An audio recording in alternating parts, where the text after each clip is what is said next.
July is the month where people finally realize why they keep getting drained. Not because they care too much, not because they're too sensitive, not because they're doing it wrong, but because they never learned how to hold themselves energetically. If June taught you how to walk forward with devotion, July teaches you how to walk forward without leaking your life force everywhere you go.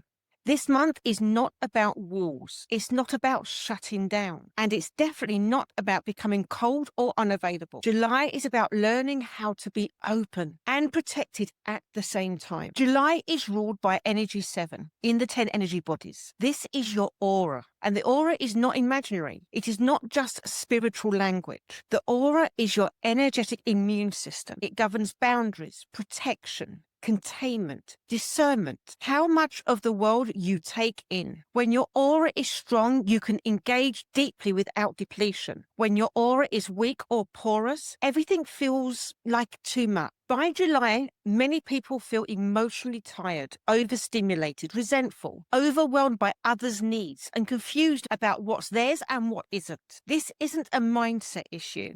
It's an energetic boundary issue. Energy 7 reveals where you've been absorbing what was never yours to carry. At the heart of Energy 7 is one belief. If I don't stay open, I'll lose connection. So many people learned that being available kept them safe, listening longer, holding space, taking on more, until the self disappeared. July is about reclaiming self without severing connection. For sensitive nervous systems, boundaries once meant rejection, abandonment, conflict, and punishment. So the body learned to stay open even when it hurt. The porous aura is not weakness. It's a survival strategy. Energy 7 teaches you how to update that strategy safely. A strong aura is not rigid. It's clear. It feels like knowing where you end, choosing what you engage with, being effective without being overwhelmed, and resting in your own energy. Strengthened here is clarity, not force. Walls are built from fear. Boundaries are built from self-respect. Walls isolate. Boundaries allow choice. July is not asking you to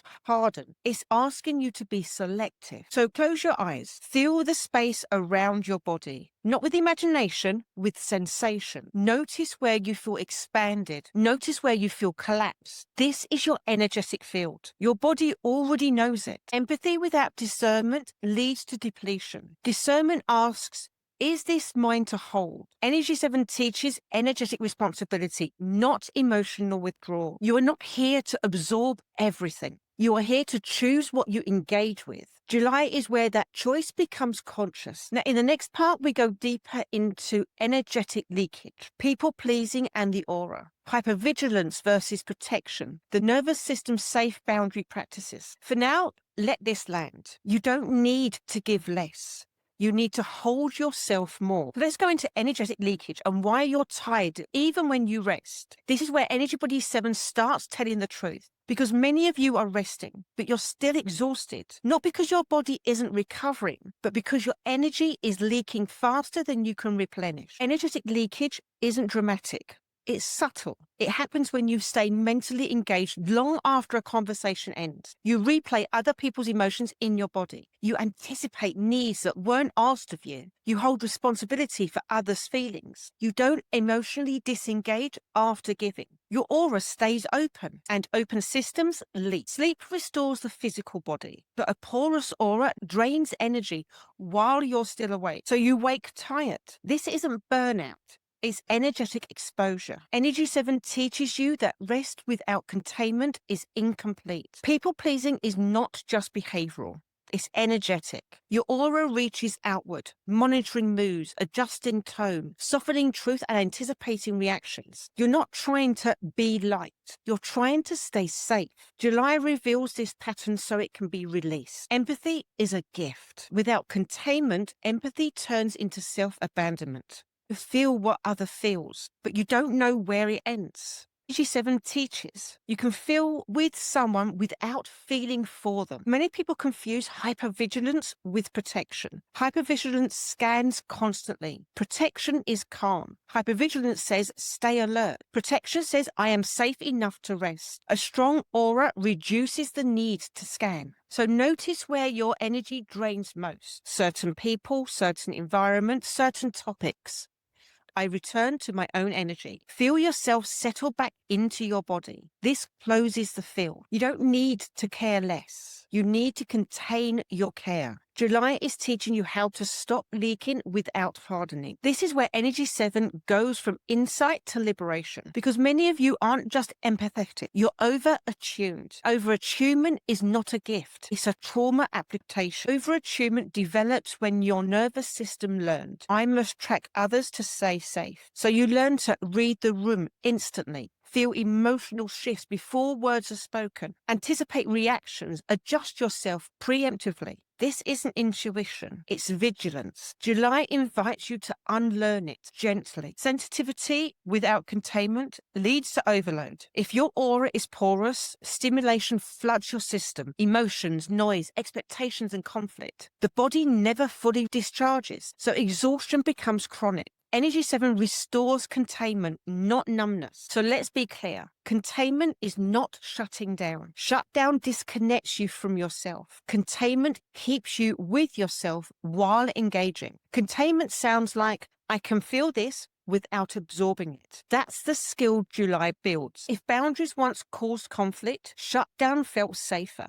You freeze, numb, disappear. But shutdown costs you connection, internally and externally. Energy 7 offers a third way, present and protected. Emotions carry charge. When your aura is open, that charge enters your field. If it isn't discharged, it stays. So July teaches you how to let emotions pass through, not stay. So here's a real-time practice. When someone expresses emotions near you, feel your feet, slow your breath, soften your jaw, and say internally, I can witness without absorbing. Let the emotion move around you, not into you. This is containment in motion. So empathy is powerful when it's chosen, not when it's automatic. Energy 7 restores the choice, when to open, when to close, when to engage, when to rest. And that's sovereignty. You were never meant to carry everyone. You were meant to walk alongside, intact. And July is teaching you how. This is where Energy 7 becomes usable, because most people don't struggle with the idea of boundaries. They struggle with the moment,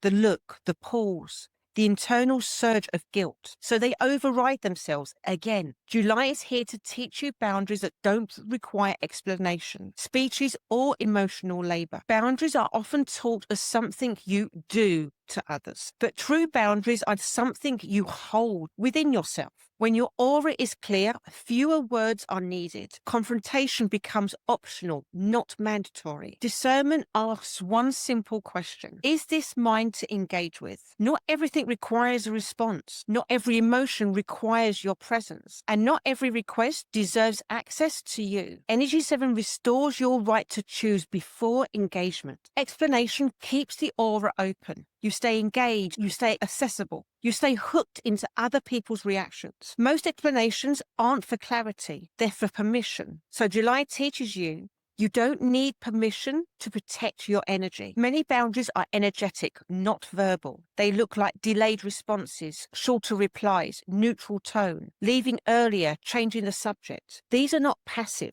they are precise. And Energy 7 teaches subtlety, not aggression. Guilt arises when old attachment patterns are disrupted. Your nervous system asks, will I choose connection if I stop overgiving? Now, July teaches your body that connection can survive boundaries, and this takes repetition. Before responding to requests this month, pause, breathe, ask, do I have the capacity for this? Capacity, not obligation. That's what decides. Respond accordingly. Healthy relationships respect energetic edges. Unhealthy ones push against them. Energy 7 sharpens your ability to feel the difference. If someone requires access to you to feel okay, that's not intimacy. That's enmeshment. You don't owe constant availability. You owe yourself integrity. July is teaching you how to hold it. This is where Energy 7 completes its work. not by making you impermeable, not by cutting you off from others, but by teaching you how to live inside your own energy consistently. Protection is not something you do once.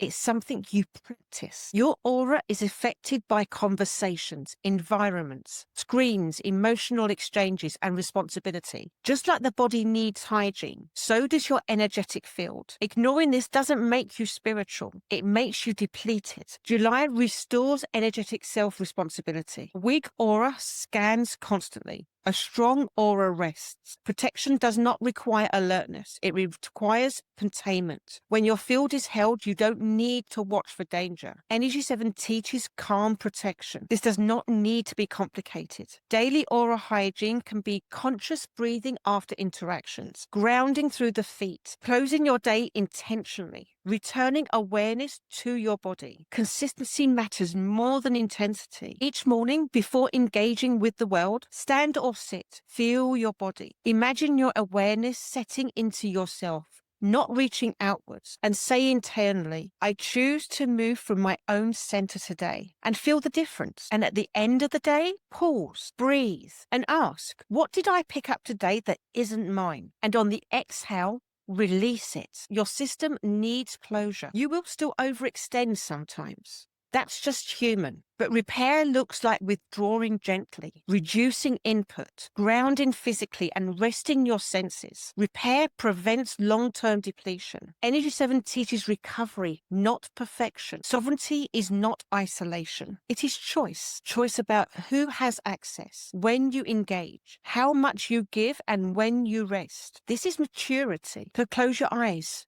Feel your body as a whole. Sense the boundary of your being and say internally, I am held within myself. And then pause and then say, I choose what enters my field, and let that seal into your body. July is going to teach you how to protect your energy. And moving forward, August will teach you how to amplify it, because Energy 8 governs the pranic body, vitality, life force, and sustainable power. Because power without protection drains, and protection without power stagnates. So get ready for the work we're going to do in July. I'll be dropping 3 videos a week, taking you step by step through the process of how to work with Energy Body 7. So I look forward to seeing you this month. And don't forget to subscribe so you don't miss any of those videos. Like this video because it helps with the algorithm to share it out to more people who want to do this work. And I will see you in the next video. Bye for now.